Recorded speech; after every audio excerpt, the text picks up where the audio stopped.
Mesdames et messieurs, bonjour. Je vais demander à Madame Makloufi de procéder à l'appel.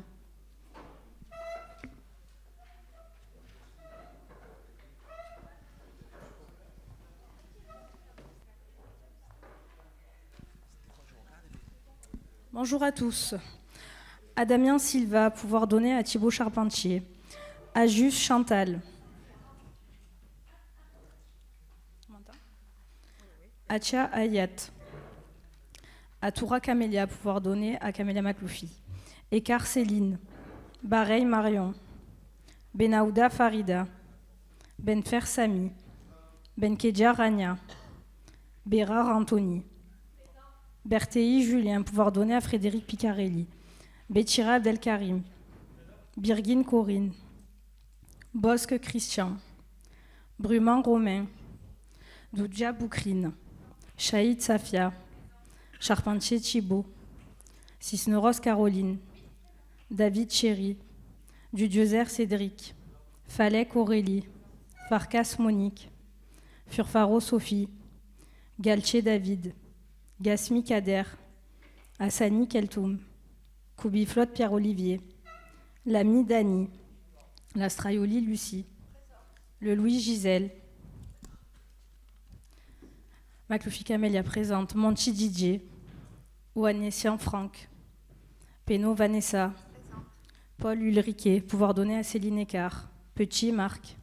Picarelli Frédéric. Ponce Jean-Paul. Ravier Stéphane. Rossi Denis. Sayac Jean-Yves. Semerjian Laurence. Sicard Caroline, pouvoir donner à Chantal Ajus. Solaire Johan. Turc Jean-Michel, pouvoir donner à Marion Bareil. Vendredi Vincent. Yatsou Ali.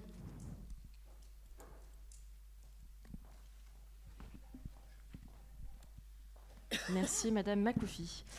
Nous passons maintenant à l'approbation du compte rendu in extenso de la séance du mardi 19 novembre à 16h. Qui est contre? Qui s'abstient? Adopté, merci. Il y a quelques jours désormais... Monsieur Petit, j'ai vu, je vous laisserai la parole tout à l'heure. Merci. Il y a quelques jours désormais, les deux principaux partis d'opposition représentés à l'Assemblée nationale ont voté la motion de censure contre le gouvernement. Ils ont voté cette motion de censure dans l'irresponsabilité la plus totale, sans réfléchir aux conséquences pour les Français, et en particulier pour les classes populaires et les classes moyennes.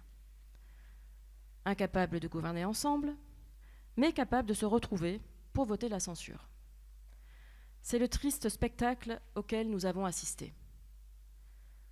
Les premières victimes sont les classes populaires et les classes moyennes, qui se verront par exemple augmenter leurs impôts pour 400 000 d'entre elles, et 17 millions de Français vont se voir commencer à en payer tout court. Où est la logique et la morale de ces deux blocs politiques qui prétendent défendre ces classes populaires et moyennes? Que vont devenir les entreprises fragiles, les retraites, les agriculteurs? Ce vote n'est pas une simple péripétie sans conséquence. Qui peut se réjouir de voir plonger nos habitants dans l'inconnu, sans budget, sans gouvernement et sans majorité? Dans cette grande période d'incertitude que nous vivons, la France a besoin de stabilité et d'apaisement. Nos représentants doivent très rapidement choisir entre les calculs de boutiquier et l'intérêt général. Pour tous les habitants qui souffrent chaque jour de ces comportements irresponsables, il ne reste qu'une seule voie: obtenir un accord minimum sur un programme minimum pour obtenir une majorité et redonner espoir et confiance aux Français. Le Premier ministre démissionnaire a eu la sagesse de rappeler des mots d'Antoine de Saint-Exupéry qui doivent nous guider à mon sens. Chacun est seul responsable de tous. Je vous remercie. Avant de débuter... Merci. Avant de débuter l'étude des premiers rapports de notre conseil d'arrondissement, j'ai deux éléments à porter à votre connaissance. Je souhaite tout d'abord porter à votre connaissance des élus d'arrondissement la saisie que j'ai reçue du groupe des élus du Rassemblement national sur la nouvelle dénomination de leur groupe qui sera désormais le Rassemblement marseillais et qui sera composé de 5 élus. J'ai également 2 demandes d'intervention, celle de M. Petit et celle de M. Benfers. M. Petit, vous m'avez demandé la parole, merci. Merci. Madame le maire, mes chers collègues, je tiens à m'exprimer devant vous pour apporter un éclairage au choix que j'ai fait de quitter le groupe Une Volonté pour Marseille. Dans un premier temps, j'aimerais d'abord m'excuser de n'avoir pas pu prendre part à de nombreux conseils d'arrondissement. Comme certains le savent, j'ai des problèmes de santé assez importants depuis plusieurs années. Malgré cela, je reste toutefois attentif à la vie politique de notre ville et plus particulièrement aux décisions de certains élus de la droite marseillaise. En effet, de plus en plus d'élus du groupe Une Volonté pour Marseille ont fait le choix de rejoindre le Rassemblement national ou de plaider pour une alliance des droites en vue des prochaines élections municipales. Je ne souhaite donc pas être pris au piège de décisions politiques qui iraient contre mes valeurs. Je précise que ceci n'est qu'un ressenti personnel et en aucun cas je ne cible notre mairie de secteur, comme j'ai pu le lire dans certains commentaires. J'ai donc décidé de faire un petit pas sur ma gauche plutôt qu'un grand pas sur ma droite. La politique étant cruelle, je m'attendais bien sûr à être attaqué sur les réseaux sociaux. Mais la violence de certains propos m'a fait du mal, alors j'aimerais rétablir quelques vérités. J'aimerais tout d'abord répondre à M. Gasmi, qui m'a gitamment apostrophé sur Facebook pour savoir si j'allais rendre mes indemnités. Voilà ce que je peux répondre. Ça fait plus de 2 ans que j'ai émis à plusieurs reprises le souhait à Madame le maire de rendre mes délégations, renoncer à mes indemnités et de quitter le groupe Une Volonté pour Marseille. Et certains élus en sont témoins. C'est donc peut-être pour sauver les vôtres d'indemnités, M. Gasmi, qu'on m'a supplié de garder les miennes pour ne surtout pas affaiblir cette majorité. Enfin, il y a eu les attaques sur mon état de santé. À cela, je vais simplement vous dire que vous vous rendez compte de la chance d'être en bonne santé une fois que vous la perdez. Alors je vous souhaite à toutes et tous de ne jamais connaître le sentiment que j'éprouve aujourd'hui. Je remercie néanmoins tous les élus ici présents qui ont eu la bienveillance de ne pas participer à ces basses attaques déshonorantes. Je vous remercie.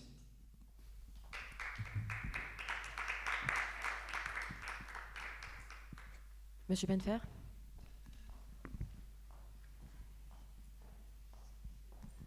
Madame le maire, mes chers collègues, je voulais faire juste un commentaire sur les habitants de la Renaude et notre réunion qui se voulait consensuelle et bienveillante. Loin de moi l'idée d'aller chercher quelconque coupable ou quelconque lauréat au dénouement de leur destin. Mais j'ai été, comme beaucoup d'autres, et les habitants présents lors de cette réunion et présents aujourd'hui ici au conseil d'arrondissement, désagréablement surpris de l'attitude adoptée par certains de vos élus. Je n'oserais pas les nommer parce qu'ils ne le méritent pas. Et la vôtre, Madame le maire, qui m'a surprise. Comme vous le savez, j'ai toujours plaidé la réussite du 13-14, qu'elle vienne d'une quelconque couleur politique. Bien sûr que moi, aujourd'hui, j'en porte une. L'historique de notre histoire à tous, c'est que nous sommes issus d'une liste citoyenne qui s'est cassé le nez et les dents sur la réalité des manœuvres politiques que vous avez désignées dans votre discours au préalable, mais à un moment donné, il faudrait être à la hauteur tous et les uns les autres de nos propos. La petite politique, elle mène à rien. Elle mène à ce qu'on a pu assister la dernière fois lorsque HMP, lorsque la ville de Marseille, lorsque la préfecture étaient tous d'accord, tous OK pour donner une issue favorable au devenir de ses habitants. À la suite de cette réunion, aux interventions qui ont été les vôtres, celles de vos élus, nous avons fait un bond en arrière de près d'1 an. Donc, aujourd'hui, libre à chacun d'entre nous de donner le tempo de la politique future. Mais si c'est pour sans cesse, à coup de bassesse, à coup de petite politique, comme je l'ai dit précédemment, dénigrer ou dézinguer le travail des uns et des autres, on n'y arrivera pas. Alors je fais appel à votre pouvoir de maire, Madame le maire, de recadrer les choses comme vous l'avez pu le faire avec la vision qui est la vôtre sur la politique nationale, mais mettez, s'il vous plaît, sans vous commander ni vous dénigrer, un peu plus d'ardeur à recadrer les choses sur la politique locale et surtout celle du 13-14, qui a démontré encore une fois de plus que ces manœuvres menaient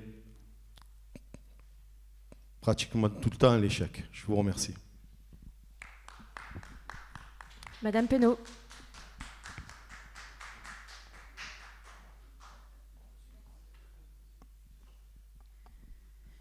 Merci Madame le maire de me donner la parole. Bonjour chers collègues. Je me permets de rebondir sur les propos entendus donc, il y a quelques minutes par notre ancien collègue Monsieur Marc Petit. La politique est avant tout une responsabilité collective envers nos concitoyens. Les choix individuels de chacun, qu'il s'agisse de leur engagement ou de leur absence, relèvent d'une décision personnelle que je ne me permettrai pas de juger publiquement. Ce que je peux affirmer en revanche, c'est que notre majorité continue de travailler avec détermination pour défendre les intérêts des habitants du 13-14. Je tiens néanmoins à rappeler que lorsque l'on choisit de s'engager politiquement, il est impératif de le faire avec conscience et en tenant compte des responsabilités qu'implique ce mandat. S'engager, c'est être prêt à répondre aux attentes des citoyens, même face aux difficultés. Cela dit, je respecte pleinement les défis personnels que chacun peut rencontrer et je ne ferai jamais d'attaque gratuite à ce sujet. Je refuse également que cette situation serve à détourner l'attention des vrais enjeux qui concernent notre arrondissement. Les débats autour de personnes ne doivent pas prendre le pas sur le travail concret que nous avons à accomplir. Si l'opposition a des propositions ou des critiques constructives à formuler sur des dossiers précis, le maire et toute son équipe a toujours été prête à les entendre et à en débattre de manière constructive. Mais nous n'accepterons pas que des polémiques stériles ou des situations personnelles soient utilisées pour miner nos actions. Nous devons rester concentrés sur ce qui compte vraiment pour nos habitants. Pour conclure aujourd'hui, nous, collectivement, nous pouvons être fiers de ce que nous avons fait pour toi, Marc. Et nous pouvons nous regarder dans une glace. Nous avons travaillé à ta place durant ton absence, nous avons été humains. Le maire t'a grandement soutenu et accompagné dans les épreuves.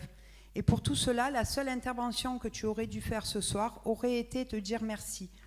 Remercier le maire de t'avoir conservé dans l'équipe malgré tes absences. Remercier tes collègues qui ont travaillé à ta place dans la délégation confiée par le maire. Remercier tes collègues de t'avoir remplacé sur ton obligation de marier les habitants. Et la liste des remerciements serait longue. Mais quelque part, nous nous réjouissons pour toi, car visiblement tes problèmes de santé doivent être derrière toi. Bonne suite à toi. Merci Madame le maire. Merci Madame Pénaud. Monsieur Rossi. Oui, Madame le maire, chers collègues, d'abord, les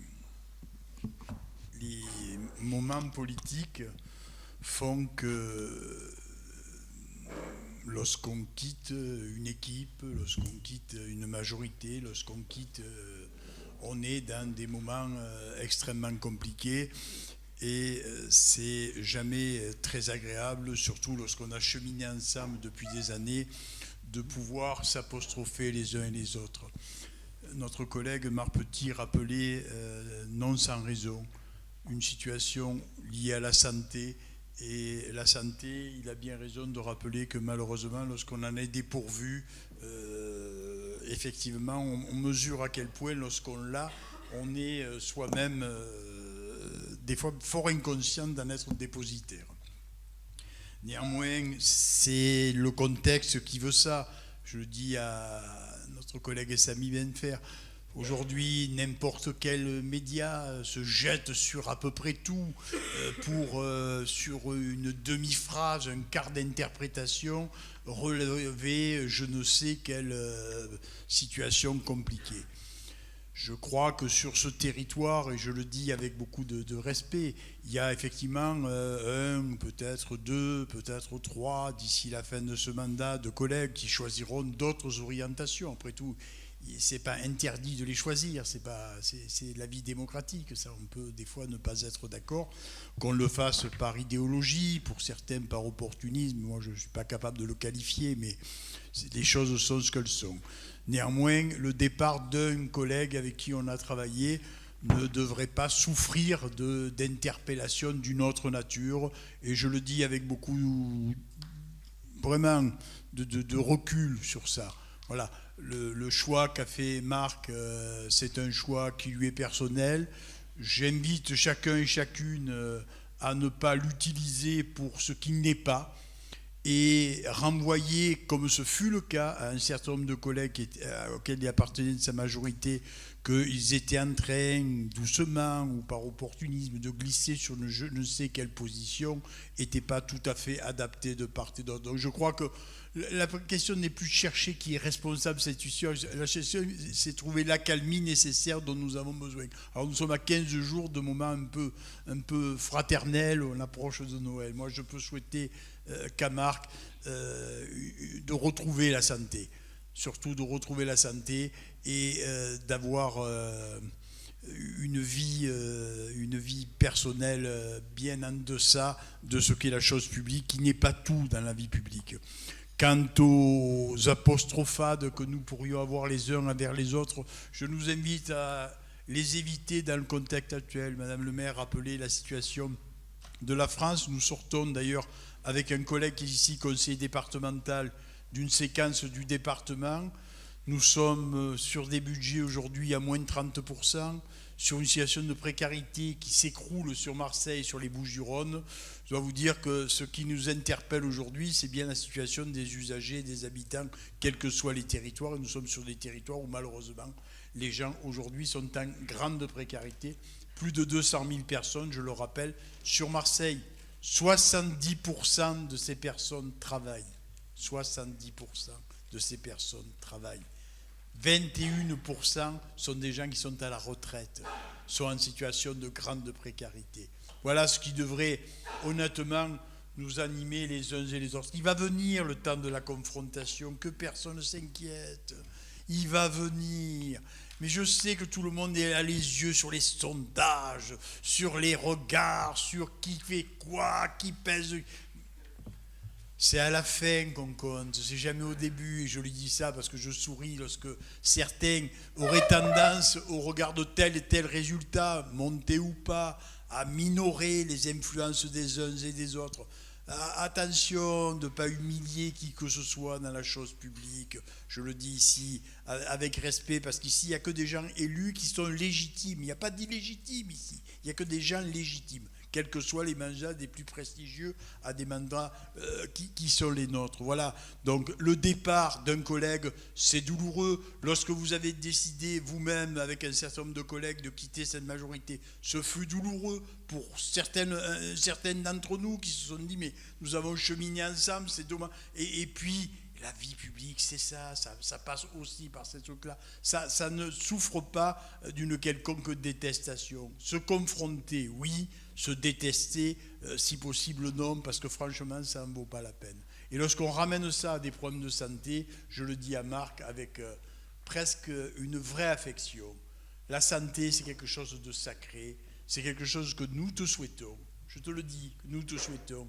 Et des fois, dans le feu de l'action, dans les mots prononcés sur ces putains de réseaux sociaux, il se dit tout et souvent n'importe quoi. J'en ai tellement entendu de couillonnades là-dessus que des fois les mots dépassent la pensée. Alors je crois qu'il faut dépasser ça et arriver à ce que le départ d'un d'entre nous se passe d'une manière les plus paisibles. Et nous lui souhaitons, je vous le répète, Madame la maire, sous votre autorité, que la santé d'un d'entre nous, quel qu'il soit, de quelle banque qu'il soit, ne soit pas altérée par une quelconque situation. Voilà. Après, la vie chemine, la vie cheminera. Et puis, je vous répète, on n'est pas au bout de nos surprises. On n'est pas au bout. On n'est pas au bout. Donc, que tout le monde se patiente, le feuilleton va continuer. Donc, c'est pas grave, ça. J'ai vu des choses hallucinantes. J'ai même entendu des choses hallucinantes. Il y a des gens qui sont allés négocier quelque chose. Ils ne s'étaient pas aperçus que le parti qu'ils avaient négocié, il leur prenait les indemnités. Alors, ils ont dit non, on ne veut pas. Ils ne savaient même pas. Et bon, s'ils ont besoin, le bureau est ouvert. Je consulte de 17 à 19 pour éviter qu'effectivement ils aillent se vendre pour ce qui ne leur apportera rien, il leur coûtera quelque chose. Voilà, merci Madame le maire.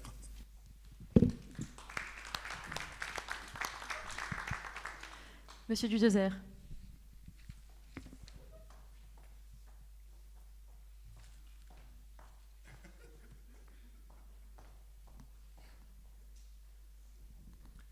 Oui, merci Madame le maire de nous donner la parole quelques minutes. Alors, on ne répondra pas vraiment à votre première intervention, Madame le maire, qui est assez surprenante et qui tombe un petit peu comme un cheveu sur la soupe. Alors, on pourrait y répondre point par point en vous disant que si le PLF de votre ami Michel Barnier avait été adopté, ça aurait été par exemple moins 3 milliards pour les départements et donc notamment ici dans les Bouches-du-Rhône, moins 73 millions d'euros pour le département des Bouches-du-Rhône qui est déjà dans une situation financière catastrophique. Mais voilà, on ne va pas partir dans ces débats qui sont dans des débats nationaux. Nous ne sommes pas ici à l'Assemblée nationale, nous sommes à la mairie de secteur et donc restons concentrés sur des sujets locaux si vous le voulez bien. Et puis pour réagir aussi à la réaction de Monsieur Petit, alors Monsieur Petit, je ne vous cache pas que je pensais que vous alliez nous annoncer que tel un chevalier blanc, vous quittiez vos délégations parce que vous ne vouliez pas cautionner la création de ce groupe Rassemblement Marseillais et le départ de certains de vos collègues dans cette union des droites. Et j'apprends aujourd'hui, je ne le savais pas, que vous avez en fait demandé depuis de longue date à quitter vos délégations, dont acte. Nous en prenons note et nous vous souhaitons bien évidemment le plus prompt rétablissement possible.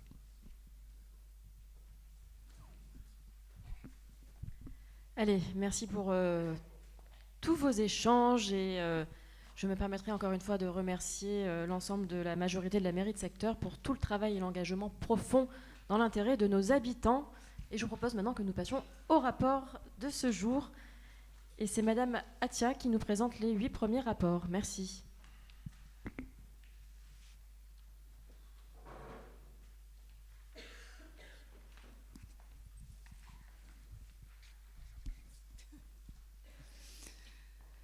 Madame le maire, pour les 8 premiers rapports du 104 au 111, nous sommes saisis afin de statuer sur plusieurs garanties d'emprunt. Je vous propose de vous en faire une présentation globale avant de les soumettre au vote un par un.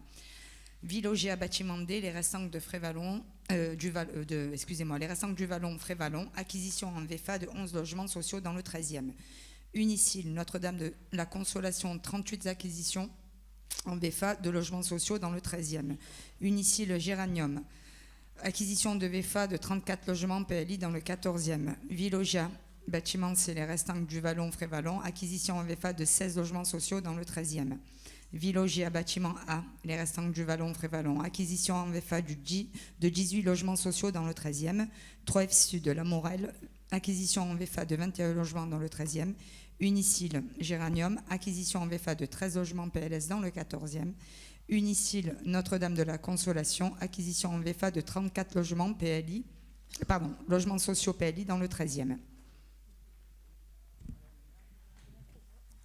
Madame le maire, je vous demande de mettre les rapports aux voix un par un. Merci Madame Atia. Donc pour le 104, qui est pour? Qui s'abstient? Qui est contre? On va refaire parce qu'il y a pas... Qui est pour? Qui s'abstient? Et qui est contre? On a noté.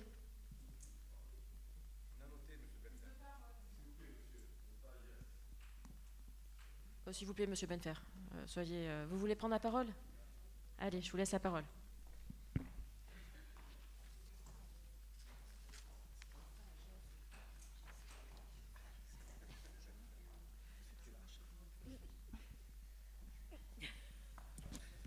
Oui, Madame le maire, mes chers collègues,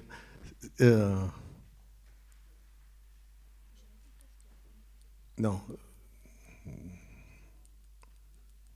je suis ému. Non. Je voulais saluer la volonté de la ville de Marseille de construire des logements sur notre commune en VFA. Non, en fait, voilà, pour être un peu plus précis, dans une ville où les logements sont en manque criant, où nous avons des milliers et des milliers de demandes qui ne sont pas satisfaites, voilà, la ville continue son effort, comme sur plusieurs autres dossiers de construction. Et j'espère, bon, dommage, le vote est arrivé un peu plus vite que prévu, j'espère pour que l'essentiel d'entre vous comprennent la difficulté des citoyens marseillais à se loger et qui voteront pour ce rapport. Merci. Monsieur Rossi. Oui, Madame le maire, je n'avais pas prévu d'intervenir, mais Monsieur Benfer m'en donne l'occasion. D'abord, c'est des garanties d'emprunt pour des acquisitions en VFA par des organismes HLM sur des constructions privées. Ça n'a rien à voir avec de la construction publique. Je dis ça parce que, Monsieur Benfer, le but du jeu n'est pas de s'opposer pour le principe. Le but, c'est de dire, lorsqu'on donne un permis de construire à un promoteur, on a des gens qui rêvent d'être propriétaires, ce qui n'est pas interdit dans notre société. Et ces gens acquièrent des appartements, des studios, des lieux de vie, considérant qu'ils vont être propriétaires et copropriétaires dans un territoire. Et puis on s'aperçoit très vite que dans le plan de structuration du logeur, eh bien, il ne retrouve pas ses petits dans la vente de ces produits-là, alors qu'il a obtenu un permis sur la base d'une demande qui lui garantissait que ces éléments-là, qui dépassaient 50%, pouvaient être acquis. Et donc nous nous retrouvons dans la situation suivante. Eh bien, comme je n'arrive pas à les vendre à des propriétaires privés, je fais appel à des organismes publics ou des offices HLM pour qu'ils viennent en VFA acheter dans un patrimoine public. Pourquoi je dis ça ? D'abord parce qu'on va mélanger de fait des personnes qui sont locataires d'un organisme HLM à des propriétaires. Ça, c'est le premier point. Deuxièmement, on ne gère pas le même turnover sur le logement social que lorsqu'on achète un appartement et que souvent, on est propriétaire sur un prêt entre 15 et aujourd'hui 25 ans au regard des taux d'un territoire. Ce qui veut dire que lorsqu'on achète à tel endroit ou tel endroit, on est assigné à résidence globalement pour 25 ans. Et on se retrouve des fois sur des comportements, ce fut le cas dans un certain nombre d'endroits, où le fait de certaines locations qui sont préemptées, que ce soit par la préfecture ou par d'autres sur des éléments de nature très provisoire, génère un certain nombre de dégradations. Donc c'est un acte mensonger. Non mais vous avez raison d'applaudir.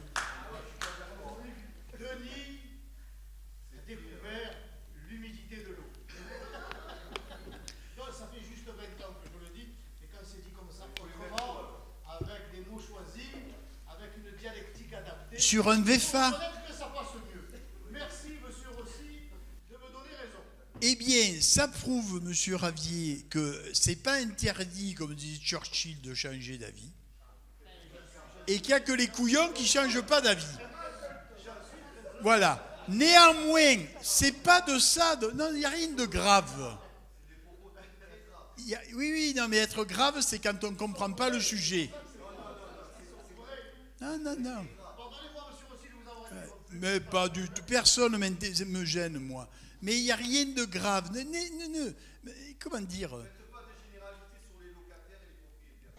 Laissez parler Monsieur Rossi, s'il vous plaît. Monsieur Benfer. Monsieur Rossi. D'abord, ayant l'inaptitude de penser à votre place, je ne vous qualifie pas pour penser à la mienne. C'est d'ailleurs ce qui honnêtement, ferait rire à peu près la moitié de Marseille.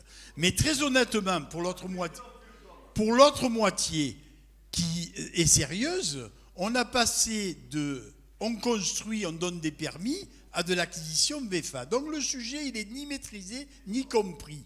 Mais je répète, vous expliquerez à ces gens qui ont fait 25 ans de crédit que tout ça est un habillage pour permettre de densifier à nouveau sur des territoires qui ont dépassé 50% le logement social. Mais monsieur Benfer, lorsqu'on vit dans des territoires où on n'est pas dans un territoire densifié, on est moins enclin aux choses. Lorsqu'on y vit, c'est plus la même chose. Mais je ne vous fais pas de leçon, moi, monsieur Benfer. Comment faire une leçon? C'est trop de boulot. Donc, je ne vais pas la faire. La question, elle n'est pas là. Mais oui, monsieur Benfer, mais vous avez raison. Un de mes maîtres disait, raser un âne, on perd son savon et son temps. Donc, je ne vais pas le perdre. Ce n'est pas ça la question. La question, c'est le VEFA.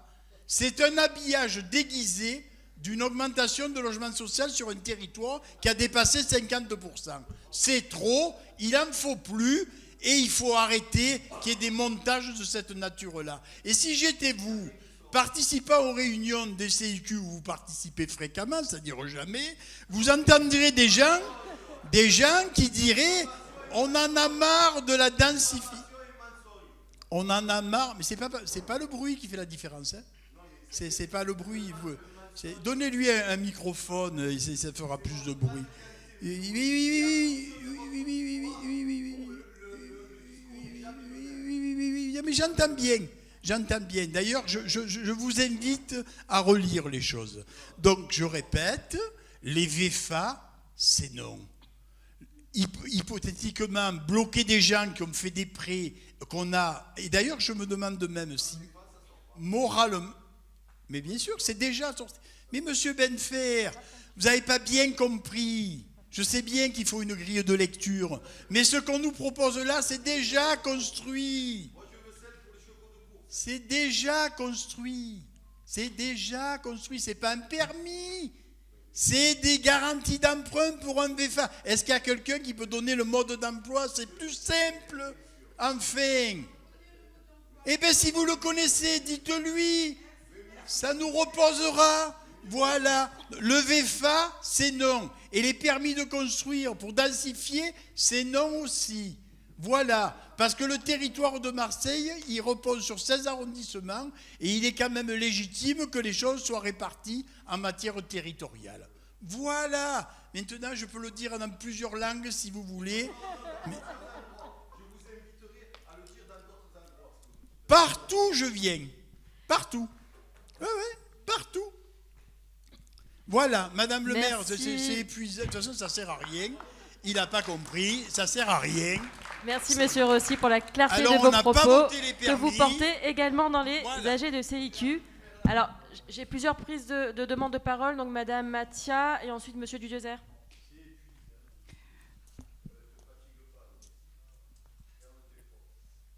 On peut y aller ou, si vous voulez, on vous amène un café et ça ira plus vite.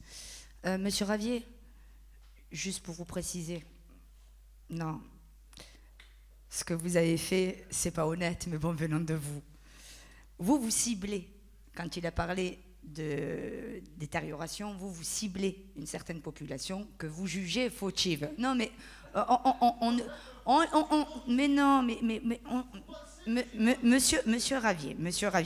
Monsieur Ravier, quand même. Moi, j'aime bien quand vous assumez, parce qu'au moins, vous êtes un adversaire et un ennemi politique frontal, d'accord? Donc, on va pas être d'accord sur ce sujet-là.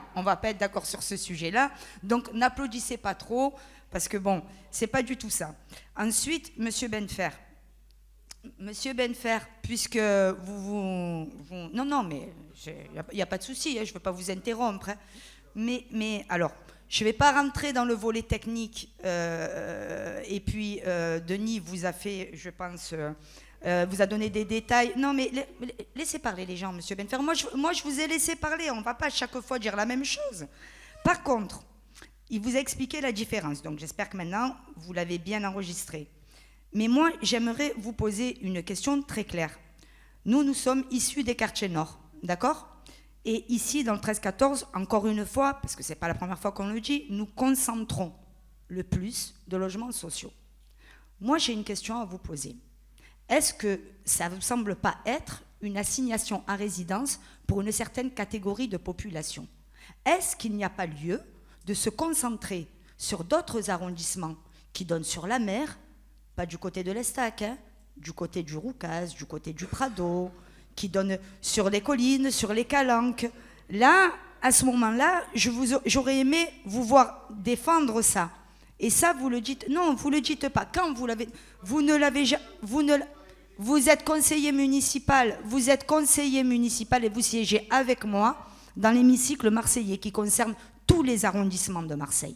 Donc ici, dans le 13-14, à part si vous voulez peut-être qu'on mène une politique où une seule catégorie sociale serait représentée, là, ça poserait un grand problème. Parce que qu'est-ce que vous voulez pour les habitants de ce secteur? Vous ne voulez pas qu'ils soient assignés à résidence. On a le droit d'aller ailleurs et on a le droit d'avoir donc des logements ailleurs. Donc ce que vous défendez ici, ce qu'il faut faire, ce que vous défendez ici avec force et vigueur, il faudra le faire avec plus de force, plus de vigueur, plus de détermination pour expliquer à vos collègues qu'on a besoin de logements sociaux et d'acquisition ailleurs dans d'autres secteurs parce que celui-ci suffoque de logements sociaux. Et en plus, une fois on était d'accord sur un point, ça ne nous arrive pas souvent, mais parfois ça nous arrive, et les constructions qui sont déjà faites et établies, hein, il vous l'a dit Monsieur Rossi, ne sont pas pensées intelligemment, puisque derrière, il n'y a pas les infrastructures et il n'y a rien. Comme vous voyez, les écoles qui sont mal pensées derrière, et qu'il n'y a pas les routes et tout ça. Donc à un moment donné, pour la survie du 13-14, pour garder une certaine... Si vous... 2 secondes, laissez-moi finir mon propos. Vous savez, on a quand même des îlots de nature. On a des choses qui parfois, vous voyez, regardez, ça s'appelle du courage politique, c'est parfois de critiquer, qui ont été massacrés. Donc aujourd'hui, qu'est-ce que vous voulez? Qu'on continue le massacre? Nous, ici, dans le 13-14, on a dit non, on n'en veut plus. Donc, et d'ailleurs, je le répète, non mais vraiment je le répète, parce que M. Bosque n'est pas là, mais M. Bosque, encore une fois, preuve à l'appui, je les ai encore, est d'accord avec nous sur ce sujet. Mais par contre, il ne l'est parce que vous disiez à M. Rossi qu'il changeait sa version selon les endroits où ils allaient. Monsieur Bosque change sa version selon qu'il se trouve à Château-Gombert ou dans l'hémicycle. Madame Boucrine, je ne vous entends pas. Donc, oui, Monsieur Benfer, c'est la réalité. Si vous voulez, en sortant du conseil d'arrondissement, on pourra, s'il vous plaît, je vous échangerai parce que je ne sais pas s'il a effacé son tweet, mais il l'avait fait et je lui avais dit d'interpeller la majorité. Donc, dans l'hémicycle jeudi, j'attends de vous que vous disiez, écoutez, moi dans le 13-14, j'ai défendu au niveau des rapports sur les VFA, mais par contre, je vais demander à mes collègues avec qui je siège d'en faire ailleurs et de faire la même chose et qu'on développe dans les autres secteurs ces logements sociaux. Ben, je vous attends. Jeudi, on prend le pari, vous allez le dire. Écoutez, on verra. J'attends ça jeudi. Merci Madame Atia, et c'est bien parce qu'on constate que nous sommes tous d'accord et effectivement, on se rend compte que quand il y a des VFA, tout est concentré dans le 13-14. On a encore 200 VFA proposés sur cette séance. Monsieur Dudiezer, vous souhaitiez prendre la parole ?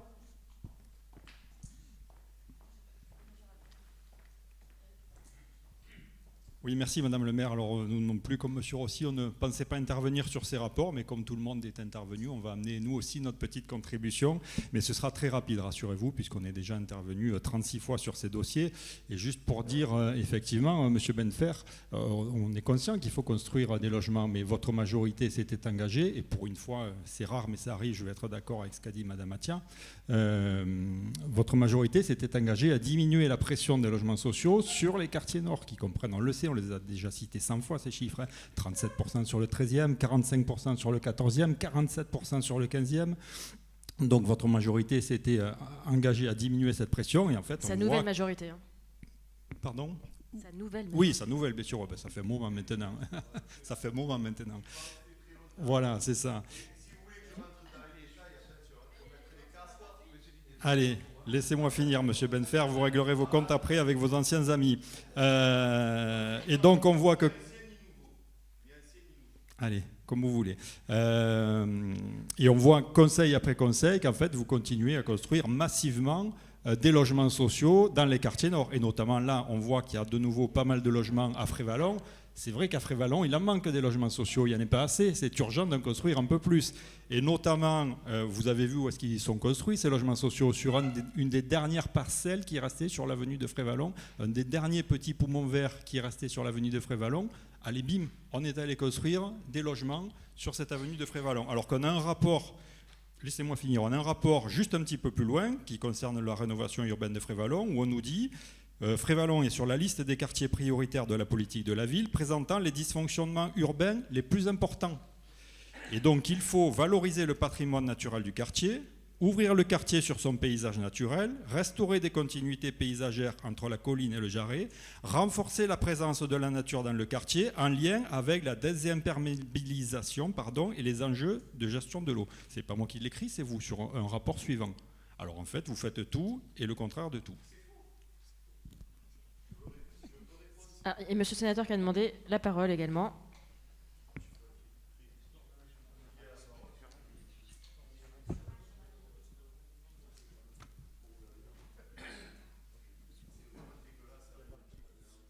Merci Madame le maire. C'est vrai que nous sommes intervenus 36 fois, comme le disait Monsieur Dudioser, mais la politique étant l'art de se répéter, on va une nouvelle fois enfoncer une porte ouverte. Mais vous voyez comme quoi ça sert finalement de se répéter, puisque même notre collègue Denis Rossi a fini par se rendre à l'évidence que ce n'est pas l'environnement qui fait l'homme, c'est l'homme qui fait son environnement.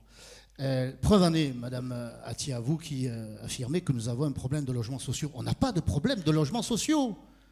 Nous avons un problème d'attitude de certains individus, de certaines familles, à qui la communauté marseillaise départementale nationale a fait pour qui cette communauté a fait l'effort d'octroyer un logement social. Parce qu'un logement social, c'est une solidarité, c'est une preuve de solidarité à l'égard de ceux qui n'ont pas les moyens de se loger dans le privé. Et beaucoup trop de ces familles n'ont manifestement pas, il y a un terme aujourd'hui, un terme consacré, n'ont pas les codes. Vous savez, n'ont pas les codes. Mais vous les identifierez, moi je n'ai pas de listing. Je n'ai pas de listing, il faut demander ça à votre amie Madame Preciosi. Demandez ça à votre amie Madame Preciosi, qui est à la tête d'un bailleur. Elle a sûrement une liste de gens, elle a peut-être une liste de familles qui provoquent. Monsieur le sénateur, mesurez vos propos. Je peux pas m'exprimer, Madame le maire. Je ne peux pas m'exprimer. Donc j'étais en train de vous dire, j'étais en train de tenter de vous expliquer. Soyez courageux, Monsieur Ravier, et nommez les choses clairement. Mais je ne peux pas nommer ce que je ne connais pas personnellement. Pourquoi vous avez peur d'un procès, Monsieur Ravier ? Vous avez peur d'un procès encore ? Vous avez l'habitude des procès, Monsieur Ravier, votre avocat. Celui-ci vous le fera gratuit, vous le prendra gratuitement. S'il vous plaît, mesurez vos propos. Et par contre, vous direz à votre collègue de ne pas me dire chut avec le doigt. Parce que je ne suis pas votre enfant. Je ne suis pas votre enfant. Je ne vous laisserai pas dire des insanités. Non. Moi, vous ne me dites pas chut avec le doigt. C'est interdit de le dire qu'il y a des familles qui créent des problèmes. Nommez-les. Je n'ai pas à les nommer, madame. Il faut aller voir. Il faut aller voir les familles qui subissent l'attitude de ces autres familles qui créent le désordre, et le désordre c'est un euphémisme.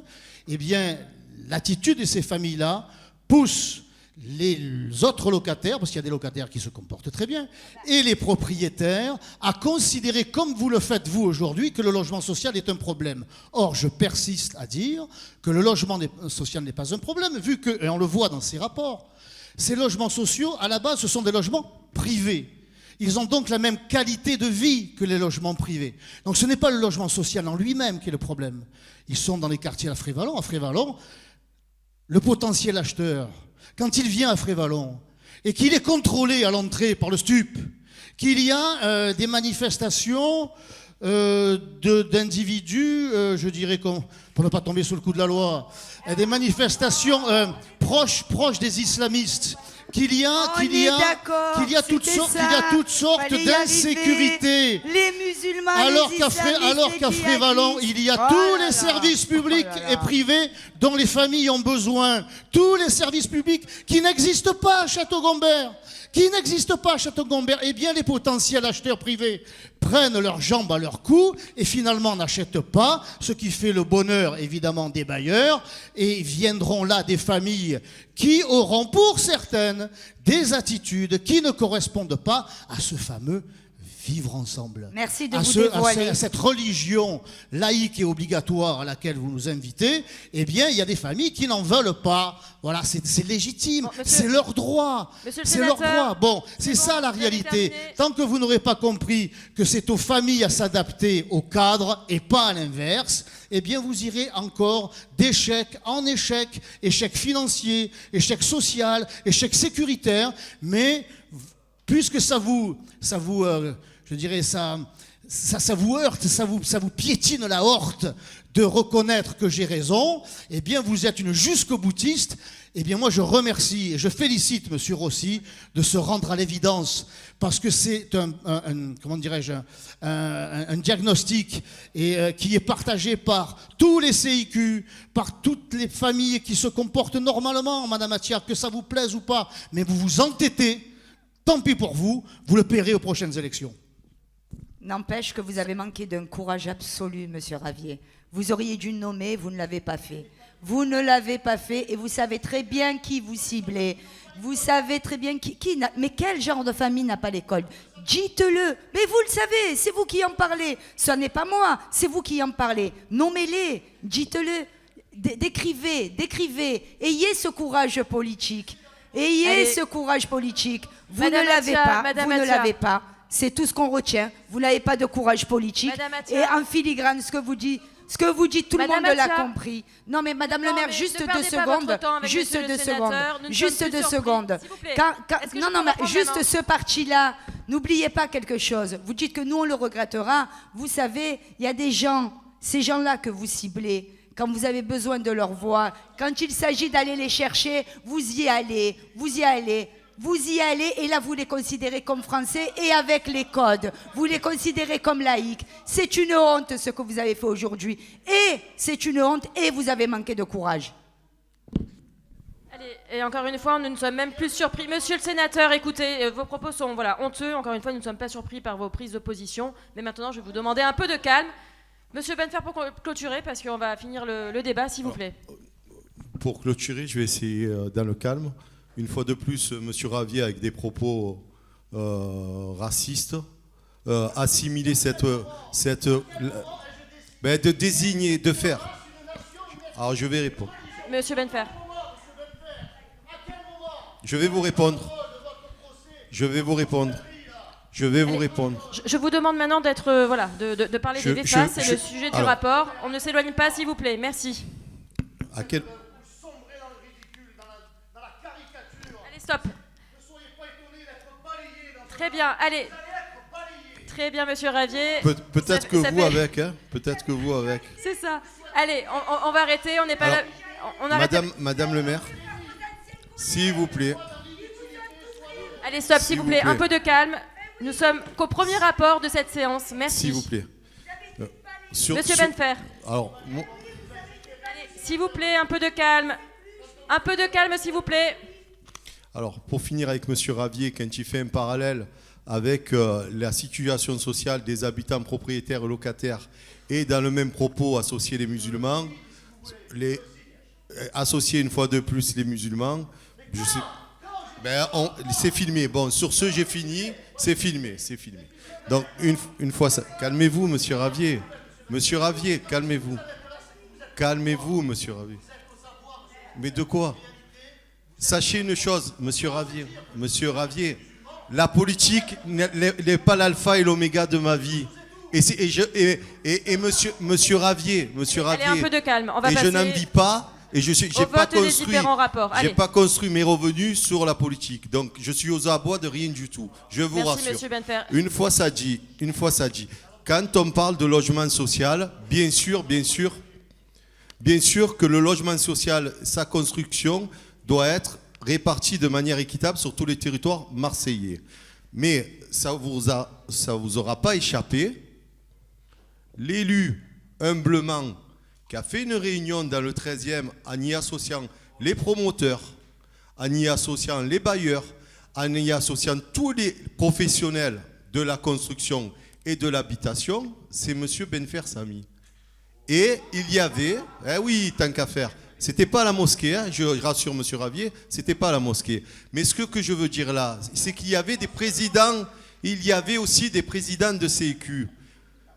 Château-Gombert a été défiguré il y a très longtemps. Et cette politique-là ne doit pas durer. Mais ce que je dis, quand on parle de Frévalon, on oublie qu'il y a la restructuration du plan en rue. Quand on parle de logement, on pense que aux propriétaires face aux locataires.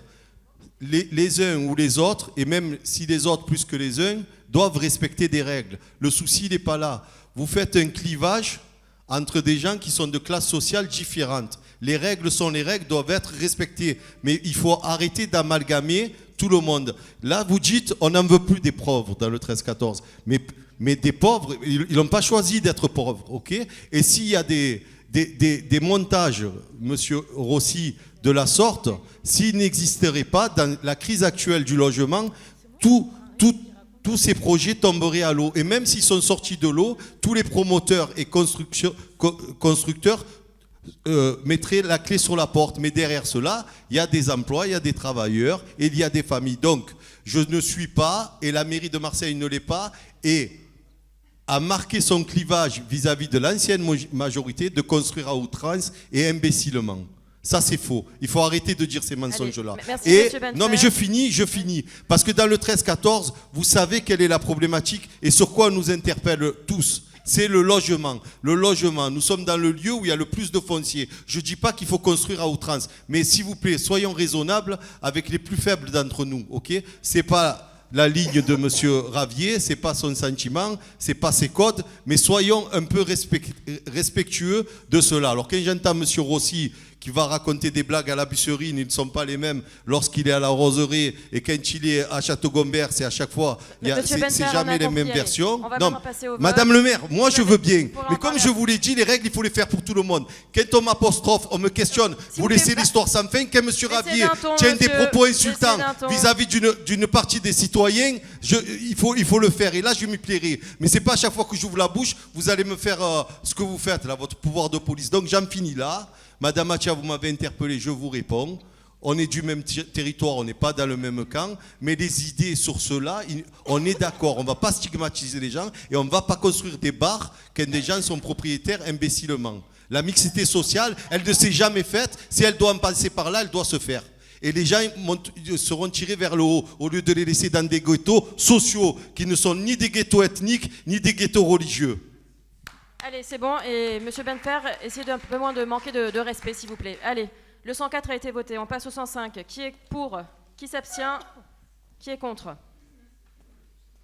Le 106. Qui est pour ? Qui s'abstient ? Qui est contre ? Le 107. Qui est pour ? Qui s'abstient ? Qui est contre ? Le 108. Qui est pour ? Qui s'abstient ? Qui est contre ? Le 109. Qui est pour ? Qui s'abstient ? Qui est contre ? Le 110, qui est pour ? Qui s'abstient ? Qui est contre ? Et le 111, qui est pour ? Qui s'abstient ? Et qui est contre ? Merci. Nous passons maintenant au rapport 112. Madame Pénaud. Madame le maire, ce rapport porte sur les nouvelles subventions en nature accordées en 2024 à l'ensemble des structures figurant en annexe au présent rapport. Notre secteur est concerné par pas moins de 149 structures dont vous retrouverez dans vos annexes. Madame le maire, je vous demande de mettre ce rapport aux voix. Merci Madame Pénaud. Qui est contre ? Qui s'abstient ? Le rapport est adopté. Merci. Nous passons au rapport 113. Monsieur Picarelli. Madame le maire, ce rapport a pour objet la constitution d'une servitude de passage en tréfonds au profit d'Enedis dans le 14e arrondissement, impasse des Étoiles. Dans le cadre d'un projet de construction sur le boulevard Cône, situé dans la ZAC de Sainte-Marthe, dans le 14e arrondissement, La ville de Marseille a été sollicitée par la Soleam, aménageur de la ZAC, pour la création d'une servitude de passage en tréfonds, nécessaire pour le passage de lignes électriques sur une parcelle communale 6 impasse des Étoiles. Le réseau électrique permettra d'alimenter les maisons individuelles en cours de construction sur la parcelle privée mitoyenne. La servitude a été évaluée dans le cadre des barèmes nationaux d'Enedis au prix global de 29 €. Madame le maire, je vous demande de mettre ce rapport aux voix. Merci. Qui est contre? Qui s'abstient? C'est noté, Monsieur Coublifoot et également Madame Makloufi. Le rapport est adopté à l'unanimité. Merci. Pour les 3 prochains rapports, le 114, le 115 et le 116, c'est Monsieur Rossi qui nous présente ces rapports. Merci, Madame le maire, chers collègues. Donc, le premier de ces rapports tend à, dans le cadre du projet en rue, tend à démolir et reconstruire, réaménager en tout cas sur le territoire de vie sociale, le futur centre social de Frévalon. Donc on nous propose une structuration avec un phasage de 2025 jusqu'à peu près 2030. Et je dois reconnaître que si nous n'avions pas eu les 2 400 000 € de l'ANRU que nous sommes allés chercher, nous n'aurions sûrement pas pu réaliser ce type d'équipement.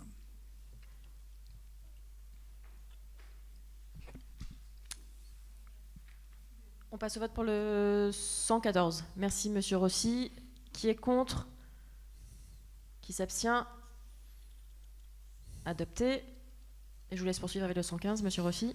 Alors le 115, là, c'est le projet en rue, donc dans son intégralité, sur la zone de vie sociale de Frévalon, qui va faire en sorte qu'au-delà des appartements qui vont être réaménagés, réhabilités par le logeur social, qui est HMP, nous allons procéder en accord avec l'ensemble des différents partenaires, ville, État, Caisse des dépôts, département et modestement métropole, à la démolition d'un certain nombre de bars, de tours sur ce Frévalon pour ouvrir effectivement cet environnement à l'ensemble du territoire, jusqu'à placer par le biais de la métropole une plateforme multimodale qui nous permettra évidemment une fluidité sur ce différent territoire.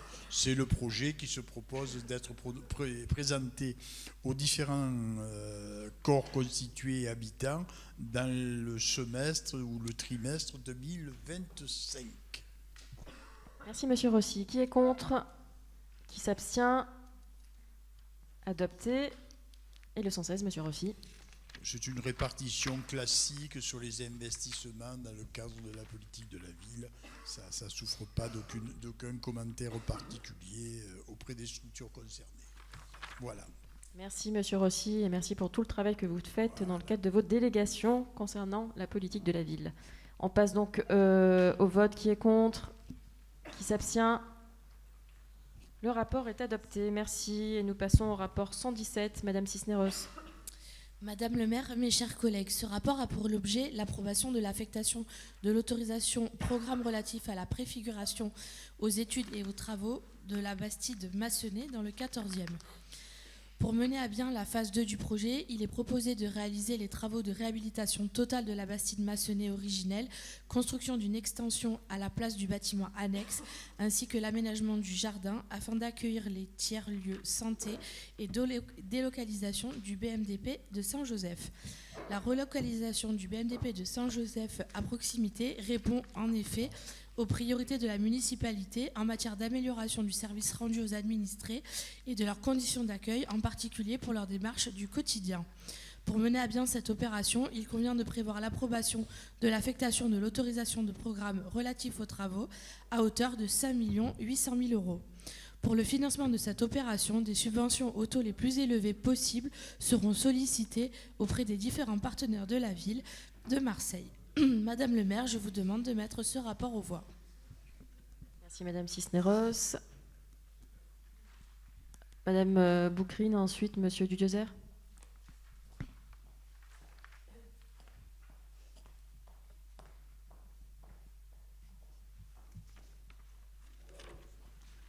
Merci Madame le maire de me donner la parole. Je me réjouis au nom de ma majorité municipale, notre majorité municipale aujourd'hui, de voir ce projet commencer à prendre forme. Nous sommes dans sa deuxième phase d'exécution. La bâtisse maçonnée va être réhabilitée pour accueillir un projet d'envergure, un projet important, un centre de santé, un espace de ressources pour accueillir les populations vulnérables et précaires, un jardin thérapeutique et pédagogique, de quoi rattraper un retard de nombreuses années d'abandon de ce quartier. D'ailleurs, je tiens aussi à préciser que notre majorité municipale a inauguré la semaine dernière le gymnase Massenet, qui a été totalement rénové pour accueillir des jeunes de quartier, bien sûr, pour les sortir un petit peu des engrenages divers. Merci au divers. financement du département. Oui, mais remercié comme la il se ville doit. de Marseille y est pour beaucoup dans ce projet, Madame le maire, et ça, je tiens à le souligner. Donc, effectivement, ce projet coûte de l'argent, 5,8 millions d'euros de travaux sur une durée de 3 ans, entre 2025 et 2027. Et je tiens à féliciter Madame Rubirola et le collectif des jeunes, collectif Enchanté, qui a pris, si vous voulez, l'initiative de penser aussi à cette démarche. Et comme vous voyez, nous pensons aux infrastructures autour des habitations, contrairement à ce qu'a fait votre majorité pendant de nombreuses années. Et je réponds à Madame Attia que s'il y a eu des dégradations d'îlots naturels, il faudra peut-être reposer la question à Madame Karadec de votre majorité, qui est à l'origine, on va dire, de tout ce qui s'est passé à Château-Gambert en termes de condensation d'habitation, sans jamais penser aux infrastructures autour. Voilà. Et bravo au Printemps marseillais, Madame Rubirola, et à tous ceux qui ont, on va dire, mené des actions pour que ce projet prenne forme. Voilà. Vous avez déjà Bravo. lu, allez. Monsieur Dudiezer. Oui, merci Madame le maire. Juste très rapidement pour expliciter notre vote sur ce rapport. Il est vrai que nous aurions aimé pouvoir voter tout à fait favorablement et sans aucune réserve sur ce rapport, qui est un beau projet, mais voilà, avec la gauche, il y a toujours un cheveu dans le potage, pour rester poli, car on apprend dans ce rapport que ce tiers-lieu de santé va entre autres servir à améliorer l'accès aux droits et aux soins des personnes en situation irrégulière, aux clandestins donc. Donc nous sommes... Pardon ? C'est marqué, écoutez, c'est marqué, je lis, c'est marqué sur le rapport, noir sur blanc, améliorer l'accès aux droits et aux soins des personnes en situation irrégulière, c'est-à-dire au hors-la-loi, ceux qui sont rentrés sur notre territoire sans droit ni titre, qui ont violé nos lois, alors que nos personnes âgées, ceux qui ont cotisé toute leur vie... Est-ce qu'on peut parler sans être coupé systématiquement par la gauche? Ou est-ce que vous voulez m'envoyer directement dans les mines de sel en Sibérie? C'est incroyable ça. Ah mais c'est incroyable. Ah, c'est trop loin. Heureusement pour moi que c'est trop loin. Donc nous estimons que la solidarité nationale doit être accordée en priorité aux nationaux, et notamment à ceux qui ont cotisé toute leur vie. Il y a des personnes âgées qui ont travaillé toute leur vie, qui ont cotisé toute leur vie et qui, notamment à cause du déremboursement massif de médicaments, ne peuvent plus arriver à se soigner. Voilà, donc commençons par soigner nos compatriotes, ceux qui ont travaillé toute leur vie, plutôt que ceux qui arrivent de manière clandestine sur notre territoire. Donc malheureusement, et nous le regrettons, ce sera une abstention sur ce rapport. Madame Attia. Madame Boucrine, vous savez, avec vous, je ne sais pas si je dois rire ou pleurer, mais comme c'est bientôt Noël, non, je vais rire, parce que vous êtes d'un comique. Quand vous allez revoir la vidéo, vous allez encore, peut-être, pour une fois, comprendre que finalement, vous ne comprenez rien à rien. Parce que vous me demandez de voir Madame Karadec, parce que vous l'avez nommée. Donc, Monsieur Benfer a compris ce que je dis, pas vous. Je pense, parce que je vous ai dit, le courage politique, vous voyez, c'est de dire qu'on a urbanisé à tout va et qu'on a construit à tout va. C'est ce que j'ai dit, mais vous ne l'avez pas compris, puisque vous me répondez à côté. Et après, comme vous êtes quelqu'un qui vous réjouissez de tout, parce que vous adorez vous réjouir, c'est quelque chose qui revient constamment. Vous vous réjouissez, et non, je vous ai laissé parler, vous m'avez apostrophé, je vous ai laissé parler. Vous allez écouter maintenant, Madame Boucrine, parce que si vous n'écoutez pas, déjà quand vous écoutez, vous ne comprenez pas, alors si vous n'écoutez pas, qu'est-ce que ça va donner? Donc vous regarderez après la vidéo, et vous verrez qu'en fait vous me reprochez quelque chose, en fait, que j'ai dit, en fait, et que vous n'avez pas compris, vous n'avez pas les capacités de comprendre. À part vous réjouir d'une majorité qui a mis 1 an et demi à vous récupérer parce que Mathilde Chaboch est partie, contrairement à M. Benfer qui lui est parti très rapidement. Moi, je vous mets dans un autre sac. Vous vous réjouissez de quelque chose et de tout, alors que pendant 2 ans, vous avez voté contre tout ce qu'ils ont fait. Donc si...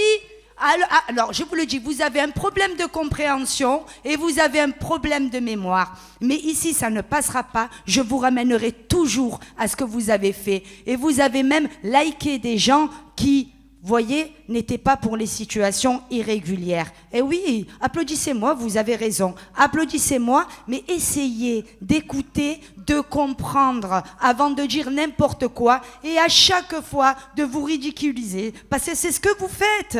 Donc vous avez voulu m'interpeller, je vous ai répondu. J'ai eu du courage politique. Vous n'en avez pas et n'en aurez jamais.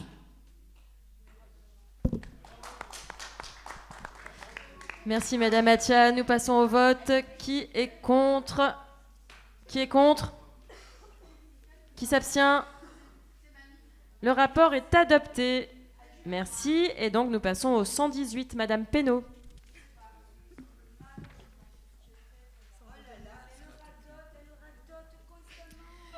Madame le maire, ce rapport a pour objet l'approbation de l'attribution de subventions d'équipement à diverses associations pour un montant global de 36 700 €.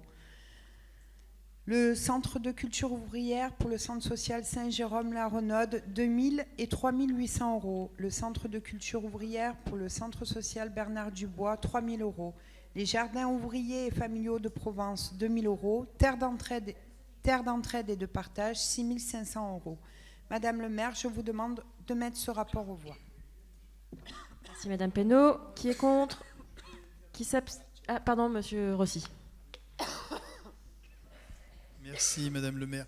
Je souhaiterais que dans un moment plus apaisé, nous ayons une pensée, puisqu'on évoque le centre social, une attention toute particulière à une de nos collègues qui vient de nous quitter, qui est décédée il y a moins de 96 heures de ça, qui était directrice du centre social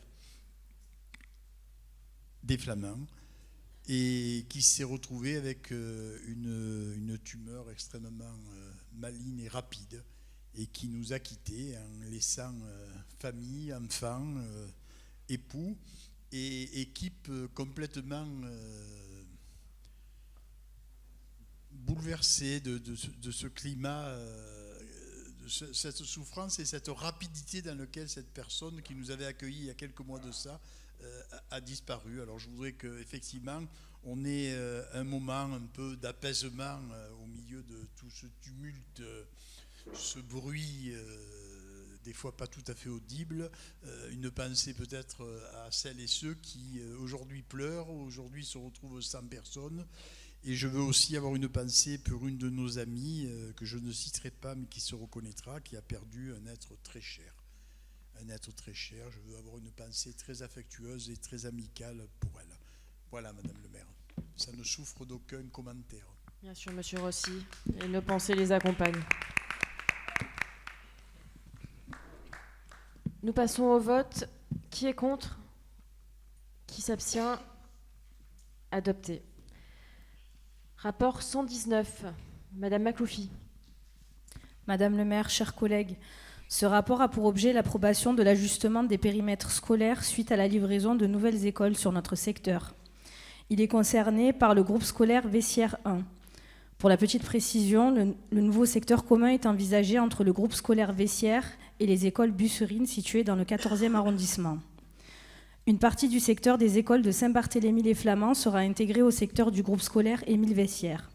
Ce secteur concerne la cité des Flamands, dont les élèves sont actuellement scolarisés dans les écoles de Saint-Barthélemy-les-Flamands. Enfin, cette dernière évolution de secteur permet la création d'un secteur partagé à l'est des écoles Saint-Barthélemy-les-Flamands avec les écoles Saint-Jérôme-les-Lilas. Ce secteur commun doit permettre un meilleur équilibre entre les effectifs de ces établissements scolaires et permettra ainsi de bénéficier d'une amélioration des conditions d'accueil des élèves. Le détail complet de ces ajustements est annexé au présent rapport. Madame le maire, je vous demande de mettre ce rapport aux voix. Merci Madame Makloufi. Qui est contre? Qui s'abstient? Le rapport est adopté. Rapport 120, Madame Écart.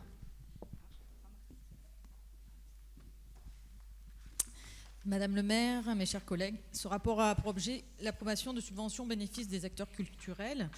Il y a une répartition de 50 000 € sur les œuvres sociales et régionalistes de Château-Gombert, d'un montant de 40 000 € et le roulet Philippe Brun d'un montant de 10 000 €. Bon, c'est pour la culture provençale, qui est un véritable patrimoine et une richesse pour notre secteur. Nous pouvons aussi remercier le département et la métropole qui œuvrent et qui subventionnent largement ces associations. Grâce à leur financement, nous pouvons aussi préserver nos traditions et promouvoir des événements emblématiques, renforcer le rayonnement de notre secteur du 13-14. Et je mets ce rapport aux voix, Madame le maire. Merci Madame Écart. Monsieur Benfer.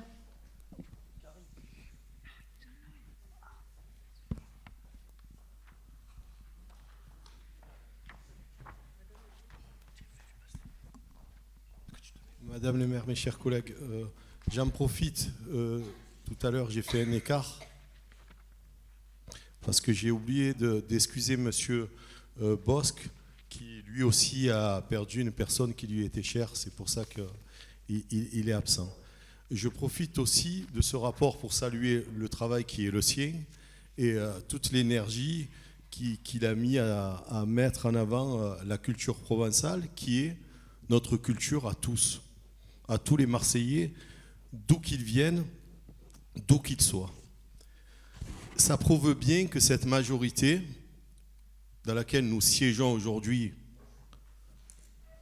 défend tous les Marseillais, défend les intérêts de tous les Marseillais sans en oublier quiconque. C'est pour cela, je perds mes mots parce que des fois je vais dire des trucs qui sont préjudiciables et j'ai pas envie moi d'alourdir les tribunaux. Donc, je vais m'arrêter là, voilà. Non, je vous laisse ce privilège, monsieur Ravier, je vous sens, et je vous sais très efficace à cela. Bon, voilà, c'était pour saluer le travail de notre majorité sans dénoncer qui que ce soit. Bravo au département quand il finance, bravo à la métropole quand il aide les ânes, hashtag monsieur Denis Rossi, et les ânes de Château-Gombert, hein, pas ceux du 13-14. Voilà, je voulais saluer sur ce rapport l'œuvre globale de la ville de Marseille. Merci. Monsieur Rossi.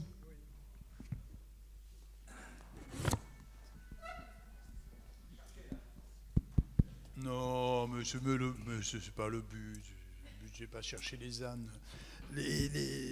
D'abord, Madame le maire, Monsieur Benfer nous signale un élément qui n'était pas à notre connaissance, c'est-à-dire un moment douloureux dans la vie d'un de nos collègues, et je voudrais me faire l'écho, puisque je me substitue un instant, mais très provisoirement, à la présidence de groupe de notre ami le général Galtier, pour lui envoyer tous nos voeux et toute notre affection dans un moment compliqué.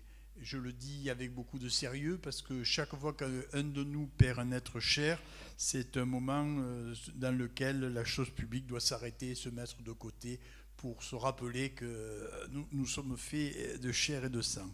La deuxième chose, c'est que vous avez bien raison de dire que c'est quelqu'un qui défend la culture provençale et d'ailleurs on peut l'en remercier. C'est quelque chose qui n'existait pas et qu'il a porté et qui porte dans un territoire pas simple, dans une culture pas simple, dans un environnement pas simple. Et je sais, pour l'avoir rencontré le jour de l'inauguration avec quelques collègues qui étaient là, hein, alors on s'est peut-être raté, monsieur Benfer, mais vous savez qu'il y a toujours une messe avant la foire au Santon, et avant ce moment important, nous étions quelques-uns à participer à ce temps avec nos amis du Rodelet Philibrin, de ce moment un peu emblématique de la ville de Marseille où chacun apporte sa contribution. Moi, je trouve que c'est des moments qui approchent de moments festifs et je voudrais encore une fois que nous les partagions de manière œcuménique, quelles que soient les foi personnelles de chacun, puisqu'effectivement, les choses étant personnelles, ça concerne celles et ceux qui les portent. Voilà. Mais je voulais quand même transmettre notre affection envers quelqu'un qui est dans un moment difficile. Nous l'ignorions, autrement nous aurions fait comme avec M. Petit, nous l'aurions salué en ouverture de séance. Voilà. Merci M. Rossi et nos pensées effectivement accompagnent M. Bosc. Monsieur le sénateur.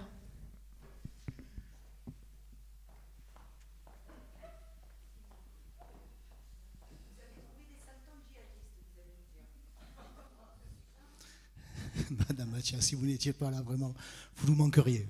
À moi, en tout cas. C'est un plaisir de vous entendre à chaque fois. Moi, je voudrais quand même souligner le fait que j'ai entendu M. Benfers qui félicitait cette mairie pour le soutien qu'elle apporte à la culture provençale. Mais moi, je voulais quand même souligner l'attitude schizophrénique de cette mairie et de la pensée de gauche en général, qui consiste à apporter son soutien, et son soutien financier et même personnel. Monsieur le maire de Marseille ne manque plus un rendez-vous de la Saint-Éloi, du Rodelet Philibrin, de la réouverture du musée des traditions provençales. Il assistera à la messe en provençal qui sera donnée ce samedi, je crois. Monsieur le maire s'implique beaucoup lui-même, il montre son attachement à la culture provençale, mais en même temps, il finance la folle politique d'immigration massive qui, à terme, par son nombre, par sa masse, évidemment, finira par remplacer non seulement la population historique de Marseille, mais en remplacera sa culture, ses mécaniques. Nous connaissons vos pensées. Non, mais vous connaissez, Madame le maire, vous m'avez accordé la parole, souffrez que je l'utilise, et je terminerai en une phrase. Donc vous avez là l'écran de fumée porté par Monsieur Bosc, dont je ne nie pas vraiment l'intérêt qu'il porte à la culture provençale, il y met tout son cœur, mais il y met autant d'ardeur, avec la majorité de gauche à laquelle il appartient, à financer l'immigration dans tous les domaines, et qui petit à petit vide de sa substance provençale notre belle ville de Marseille. C'est naturel, c'est mécanique, ça s'appelle un remplacement d'une population par une autre, et donc le remplacement d'une culture par une autre. C'est tout à fait naturel. Donc je qualifierais ça d'attitude complètement schizophrénique. Allez, nous passons au vote. Qui est contre ?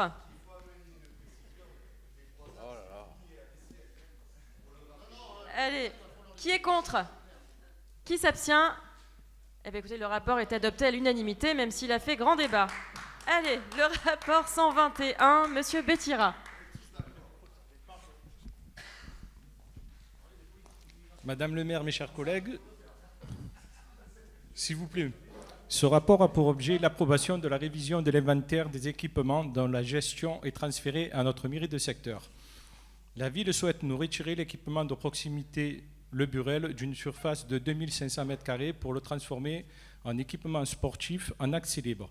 Madame le maire, je vous demande de mettre ce rapport aux voix. Monsieur Dudiozer.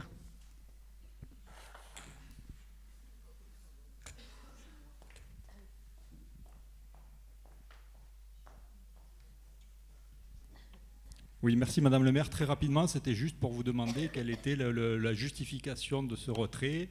Est-ce que ça a été fait en accord avec vous ou est-ce que c'est imposé ? On a l'impression, année après année, conseil après conseil, que la mairie du secteur est en train de se faire retirer, vider de tous ces équipements transférés, dépouillés. Donc voilà, on est un petit peu surpris de voir tous ces rapports qui, conseil après conseil, retirent les équipements transférés de la mairie de secteur au profit de la mairie centrale. Donc quelle est la justification cette fois-ci ? Je vous répondrai, Monsieur Dudiozer, mais peut-être que le Printemps marseillais souhaite répondre à la question de Monsieur Dudiozer. Comment ?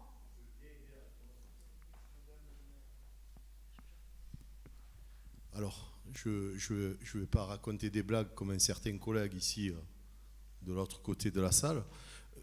Je veux dire, quelle est la difficulté, quelle est l'interrogation, quelle est l'inquiétude lorsque la mairie centrale récupère la gestion d'un équipement sportif? Allons au bout. Qu'est-ce qui inquiète les conseillers d'arrondissement? C'est peut-être aussi permettre à la mairie de secteur d'être beaucoup plus performante dans sa gestion et des équipements qu'elle garde sur sa responsabilité. Mais maintenant, je veux dire, il ne faut pas voir les choses sans cesse à travers le mauvais prisme. Oui, mais on m'a demandé d'y répondre. Donc j'essaye de vous apporter une réponse sans blague, sans mensonge et sans extrapolation, ni choc des civilisations. Voilà, je vous remercie. Monsieur Bétira. Alors, Madame le maire, il est vrai que nous sommes à Marseille et qu'il y a souvent du Mistral. Monsieur Benfer ne connaît pas le... Tu n'attends pas? Et là, tu m'entends? Voilà. Monsieur Benfer ne connaît pas les sujets. L'équipement de mairie de secteur nous a été retiré parce que à mairie de secteur, nous n'avons pas les moyens, on ne va pas parler de budget à chaque conseil d'arrondissement, nous n'avons pas les moyens de rénover les... Bon, monsieur Dieudonner, alors, nous n'avons pas les moyens de rénover tous les équipements de secteur, surtout quand il s'agit de grosses rénovations. Et pour votre connaissance, monsieur Benfer, madame Bern... Oui? Allez, monsieur Benfer, écoutez monsieur Bétira qui répond à la question qui a été posée et je compléterai. Merci. Alors, et pour votre connaissance, il y a moins d'un an, madame Benmarnia a qualifié cet équipement de extrêmement pollué au niveau des sols. Et aujourd'hui, la mairie centrale nous le retire pour en refaire un équipement sportif. On a du mal à comprendre aussi toute cette gestion aussi, nous. Madame Atia. Monsieur Benfer, vous avez répondu à monsieur Dudjezer. Si, une interrogation. Ah, vous avez apporté la lumière comme lorsque vous avez fait la réunion. Non mais c'est vrai que j'avais oublié quel niveau. Non mais juste une petite précision puisque vous parliez en fait de mauvaise gestion et que c'était pour ça. Qu'est-ce que vous avez dit alors qu'on a mal compris? Peut-être. Alors, peut-être. Non mais...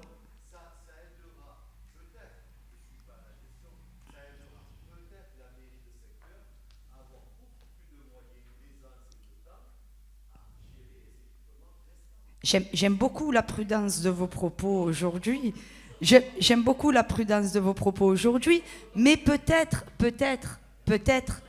Monsieur Ravier, calmez-vous aujourd'hui. Il a dit, il ne feront pas de mosquée, calmez-vous, il n'y aura rien à côté. Par contre, mais attendez, laissez... Non mais, alors, je trouve qu'aujourd'hui... Non mais c'est intéressant parce qu'aujourd'hui, vous êtes très prudent dans vos propos. Alors qu'habituellement, dans votre groupe, alors à chaque fois, c'est nous félicitons la mairie de secteur qui fait un travail merveilleux. Et bien entendu, nous avons, nous, dans le 13-14, une très mauvaise gestion des équipements sportifs. Et c'est pour ça que c'est repris. Et aujourd'hui, je remarque que vous êtes prudent. Et vous savez, peut-être que ça vient... Mais laissez-moi... Vous m'avez répondu. Et moi, je me dis, peut-être que ça vient du fait que dans les rapports globaux sur toute la ville, dans le 15-16, on récupère aussi des équipements. Et c'est peut-être que vient de là cette prudence. Que parce que dans le 15-16, on reprend aussi des équipements sportifs, ben oui, il faut le savoir. Donc aujourd'hui, on parle au conditionnel et on fait très attention, on est très prudent. C'est tous... Non, mais vous avez rien dit. Et moi, je précise. Vous voyez, on se complète aujourd'hui, tout simplement. Vous ne comprenez pas? Vous ne comprenez pas? Alors, je vais être plus clair si vous voulez, au cas où, si vous voulez, je répète. Non, mais du courage, j'en ai. Faut l'adresser à celle qui est à côté de vous, pas à moi. Par contre, non, vous voulez vraiment que je répète pour que ce soit clair? Parce que c'est enregistré. C'est dommage. Alors, il y a un problème de compréhension chez vous. C'est bien. Alors, Vous voyez, on est d'accord. Donc, il va falloir faire des efforts parce que sinon, on aura du mal à se comprendre. Il reste quand même 1 an et demi, faites des efforts. Non, mais c'est vrai que d'habitude, vous êtes beaucoup plus catégorique. Allez, Madame Mathia, on vous laisse continuer. Mais monsieur Benfer, pas à moi. Vous savez très bien que je suis un bon professeur, vous me l'avez dit la dernière fois d'ailleurs. Donc, eh oui, vous l'avez dit, vous savez, tout est enregistré, n'est-ce pas? Voilà. Donc, il y a des témoins. Donc, bizarrement, lorsque des équipements sportifs sont repris ailleurs, là, on est beaucoup plus prudent. On le note tout simplement et j'espère que la prochaine fois, vous aurez cette prudence, cette gentillesse dans vos propos. Voilà. Vous êtes conseiller municipal, vous devez vous occuper de toute la ville. Merci Madame Mathia. Monsieur Rossi. Les taxis, on en reparlera, Monsieur Benfer. Ouh là là, ne me lancez pas là-dessus. Ça va arriver.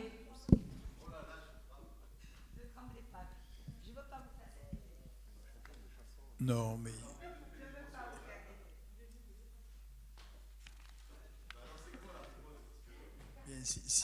S'il vous plaît, laissez parler les collègues. Là, Monsieur Rossi a la parole.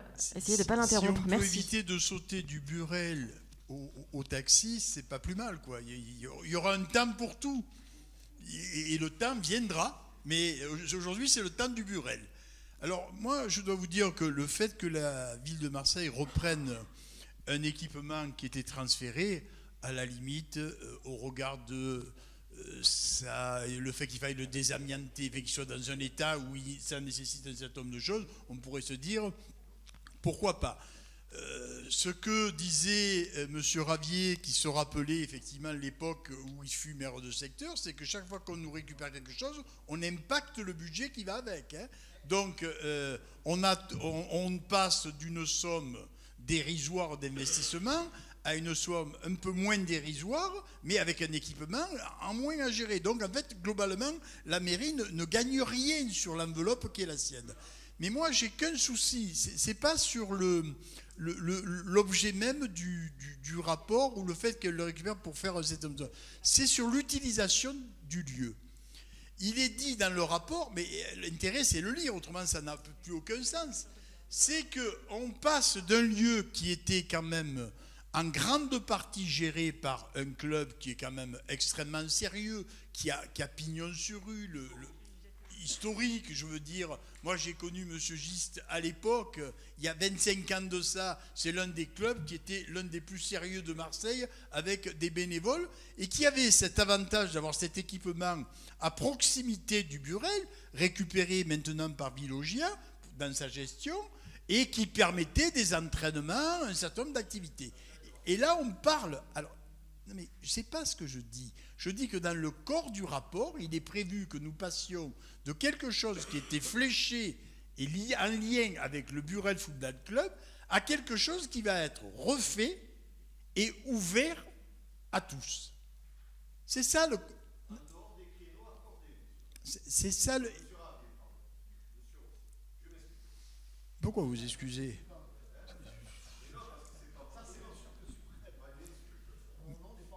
Mais monsieur Benfer,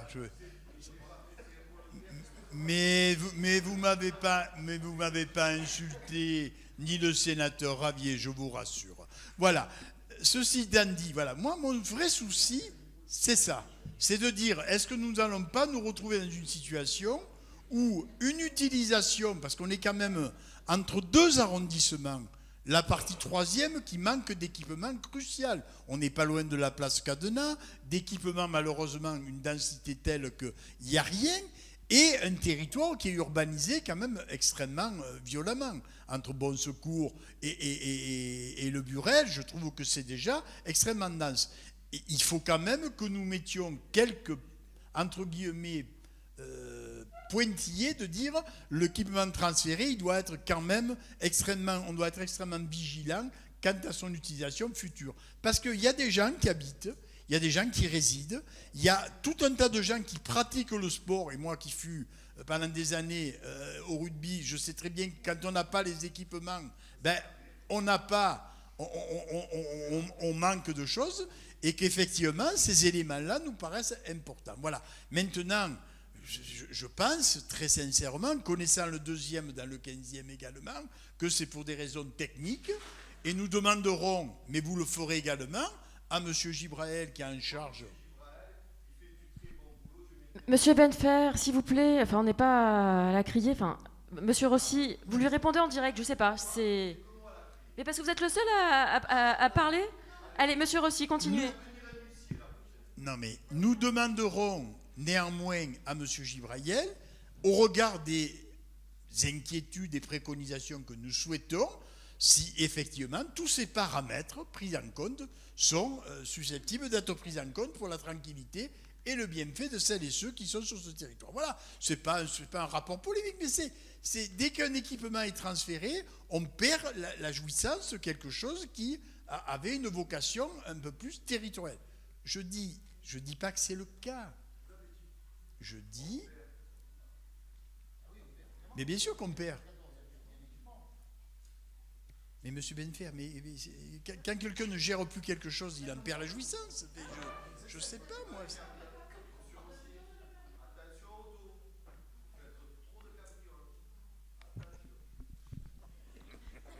Ça devient un dialogue, des prises de parole. Je dois vous avouer, monsieur Benfer, que très honnêtement, je conçois que vous ayez besoin, mais je le conçois bien. Je sais très bien comment tout ça se finira.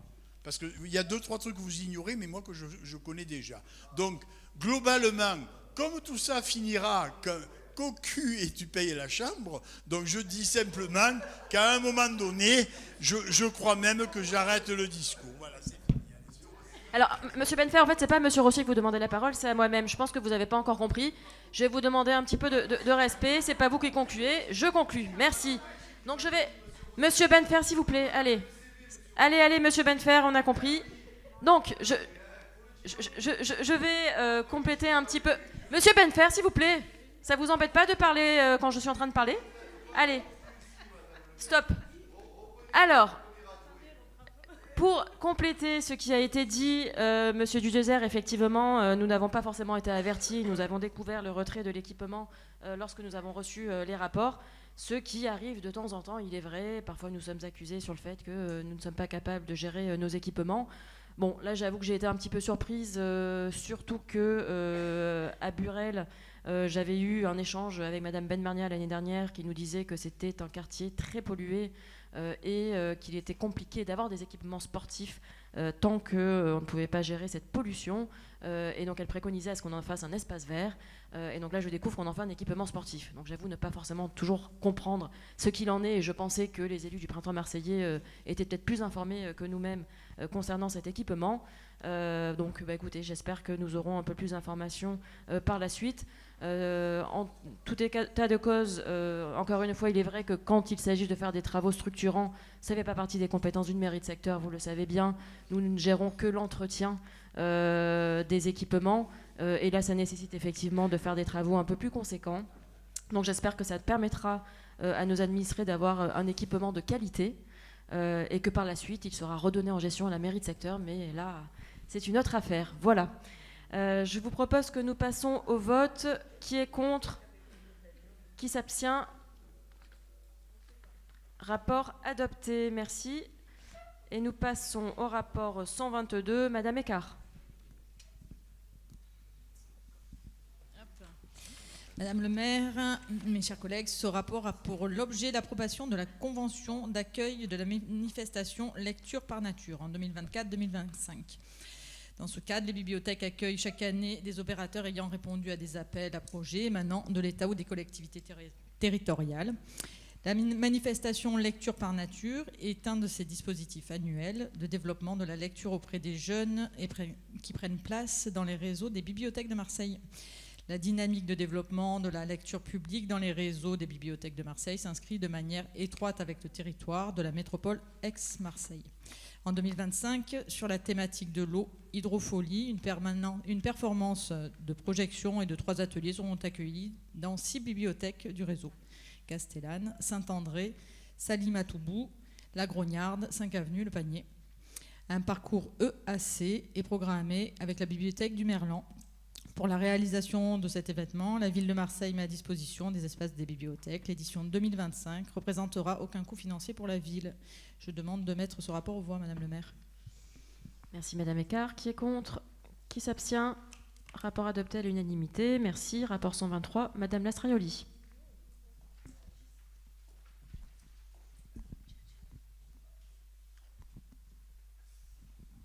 Merci. Madame le maire, mes chers collègues, l'objet du présent rapport est d'autoriser en faveur des 58 centres sociaux le versement de subventions portant sur les missions d'animation globale et de coordination des activités collectives, familles et des projets jeunesse. Ces contributions sont prévues par la Convention cadre des centres sociaux au titre des contributions 2025. Les modalités de versement de ces dotations sont précisées dans les conventions d'objectifs et financières jointes en annexe. Pour ce présent rapport, le montant total de la dépense s'élève à 5 638 710 €. Madame le maire, je vous demande de mettre ce rapport aux voix. Merci Madame Lastraioli. Qui est contre? Qui s'abstient? Le rapport est adopté. Merci. Rapport 124, Madame Birguin.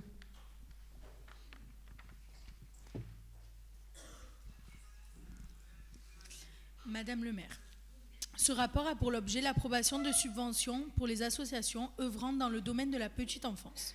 La ville de Marseille, en partenariat avec la CAF des Bouches-du-Rhône, souhaite renforcer son engagement en faveur de la pérennisation et du développement de l'offre d'accueil et de qualité des jeunes enfants, pour le soutien des associations qui participent à cette politique publique. La ville de Marseille a donc décidé de soutenir financièrement, avec un budget qui a augmenté plus de 2,2 millions d'euros, les actions menées à l'initiative et sous la responsabilité des associations pour accueillir prioritairement les jeunes enfants dont les familles sont domiciliées à Marseille. Madame le maire, je vous demande de mettre ce rapport aux voix. Merci Madame Birguin. Qui est contre? Qui s'abstient? Rapport adopté, merci. Dernier rapport de ce conseil, le 125, Madame Eckart.